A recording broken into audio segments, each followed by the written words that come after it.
What's up, guys? My name is Papa Minnow, and I'm back to bring you the best bang for your basketball bets in the NBA edition of the Casual Fan Podcast, the hardest working, most accurate, most entertaining sports gambling podcast on YouTube.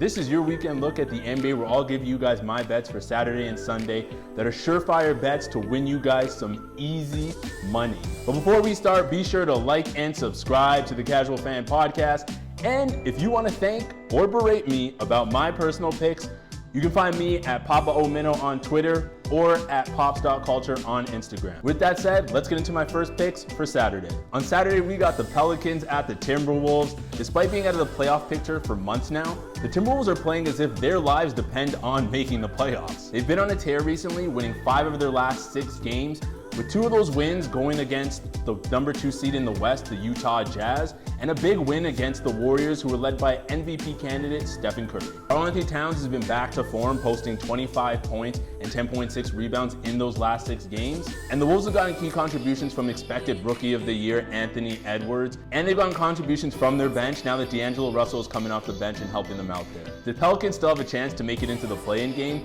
but they have been up and down lately, going 3 of 4 in their last 7. Their losses, however, were only decided by 9 points in 3 of those 4 losses. Zion has been absolutely incredible throughout the season, averaging 26.8 points whilst grabbing 7 rebounds a game. He's also shooting an insane efficiency of 61.3% from the field, and this is only his 2nd year in the league. Brandon Ingram has been his right-hand man. He's been right there with him, posting 24 points, 5 rebounds, and 5 assists per game as well too. For my money, I would go with the Pelicans here. They are a 4-point favorite, and that does net you 1.91 value odds. I see them as winning this game by more than 4 points, so definitely put your money on the Pels. Next up, we got the Bulls at the Hawks. With no Zach LaVine, the Bulls have managed to stay afloat in their pursuit of a play-in game, going 4-5 in their last 9, but they have struggled to score bet at times, posting sub 100 points in their last 2 games. On the other hand, the Hawks have also had injuries with their superstar guard Trae Young. He's missed 4 games due to an ankle injury. They struggled mightily to score against the Pistons and the 76ers, scoring 86 points and 83 points respectively. Trae Young is back now though, and despite the struggles with both these teams at scoring, I do see there being great value in betting in the over in this matchup. The over-under is set at 216.5, meaning both teams would just have to reach 109 points each. And with the return of Trae Young, that should open up the floor for the Hawks to get a lot more scoring there. Both of these teams are poor defensively when it comes to defending guards. They allow guards to put up 20 plus points, so there shouldn't be much of a struggle to hit that mark here. Definitely take the over in this pick. Now on Sunday, we got the Nets at the Bucks.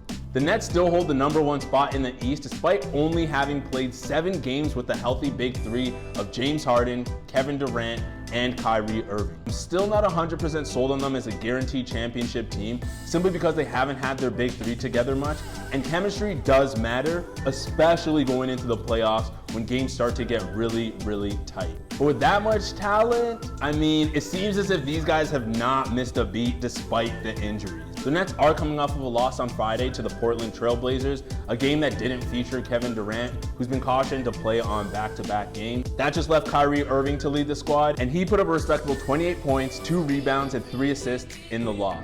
By the way, can we acknowledge how incredible it is that Kyrie Irving is playing basketball at this level during Ramadan? He's barred from eating and drinking, and he still manages to be a beast. That is absolutely insane. Opposing hand, the Bucks have been up and down lately, going 5 of 4 in their last 9 games, but they have won their last 3 coming into this game. In those 9, they have beat the 76ers twice on a back-to-back, which is actually really impressive considering the 76ers are the number 2 seed in the East. Giannis is questionable for this game though, as he injured his ankle 2 games ago, so the odds aren't looking too great for them there. Barring no rest or illness, Kyrie Irving and Kevin Durant are both likely scheduled to play in this game, and in Durant's last game, he put up an easy 42 points and 10 assists for the win. My money here is definitely on the Nets. Take them on the money line or the spread if they're favored at -6 or less. And for the last game on Sunday, we got the Raptors at the Lakers. As of recording this, the Raptors are 12th spot in the Eastern Conference, and at this point, this team should be definitely looking to tank. This has been an odd year for the team, and it's given them a unique position to be able to acquire top-tier talent in the draft to add to an already solid core. We've seen how young talent can contribute immediately in the NBA. Luka Doncic, Trae Young, and Zion Williamson have all been major factors for their team. The Raptors haven't been able to sign major talent in free agency, so their best options have always been drafting or trade. With what Bobby and Masai have done in the past with lower picks, this is a prime opportunity for the Raptors to retool, pick up someone solid in a high draft pick, and then you can add them to the already solid core of Van Vliet, OG Anunoby, Pascal Siakam, and Gary Trent Jr. Now, speaking on the game, this is going to be a back-to-back for the Raptors. They're currently 2-12 in back-to-backs, and having them travel from Utah to LA is not doing them any favors. It also doesn't help that King James is back from injury. He missed 20 games prior to the returning of the game against the Kings, a game in which the Lakers did lose, but LeBron still looked pretty good, and we all know that he has an absolute vendetta against the Toronto Raptors. Prior to the win against the Raptors on April 6th, the Lakers had lost the last 11 meetings against the Raptors, but with back-to-backs and a healthy LeBron James, my money here is on the Lakers to win this game. So let's recap my picks.